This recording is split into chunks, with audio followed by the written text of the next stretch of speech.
કાયદા મંત્રી ઋષિકેશ પટેલના હસ્તે સાણંદ ખાતે નવનિર્મિત ન્યાય મંદિરનું લોકાર્પણ કરાયું। અમદાવાદના સાણંદ ખાતે કાયદા મંત્રી ઋષિકેશ પટેલના હસ્તે નવનિર્મિત ન્યાય મંદિરનું લોકાર્પણ કરવામાં આવ્યું હતું। સાણંદના નાગરિકોને ન્યાયિક પ્રક્રિયામાં સુદૃઢતા મળે તે માટે અંદાજિત ₹9.92 કરોડના ખર્ચે અદ્યતન સુવિધાસભર ન્યાય મંદિરનું નિર્માણ કરવામાં આવ્યું છે। આ પ્રસંગે કાયદા મંત્રી ઋષિકેશ પટેલે જણાવ્યું હતું કે ઇન્ડસ્ટ્રીયલ હબ તરીકે ઓળખાતા સાણંદમાં ઔદ્યોગિક પ્રગતિ સાથે ન્યાયિક પ્રક્રિયાને વેગ મળે તે હેતુસર તાલુકામાં સંપૂર્ણ સુવિધાઓથી સજ્જ ન્યાય મંદિરનું લોકાર્પણ કરાયું છે। મંત્રીએ દેશના બંધારણ દ્વારા ઘડેલી ન્યાય પ્રણાલીની પ્રશંસા કરી હતી અને જણાવ્યું હતું કે સુવ્યવસ્થાના ભાગરૂપે 4 પ્રકલ્પો અગત્યના છે, જેમાં આસ્થાનું મંદિર, શિક્ષણનું મંદિર, આરોગ્ય મંદિર અને ન્યાય મંદિરનો સમાવેશ થાય છે।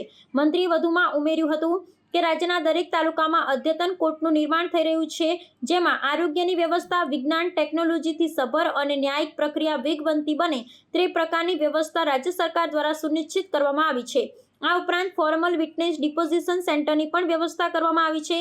આ સાથે ઈ કોર્ટ મિશન મોડ પ્રોજેક્ટનું પણ ઝડપી અમલીકરણ કરાઈ રહ્યું છે।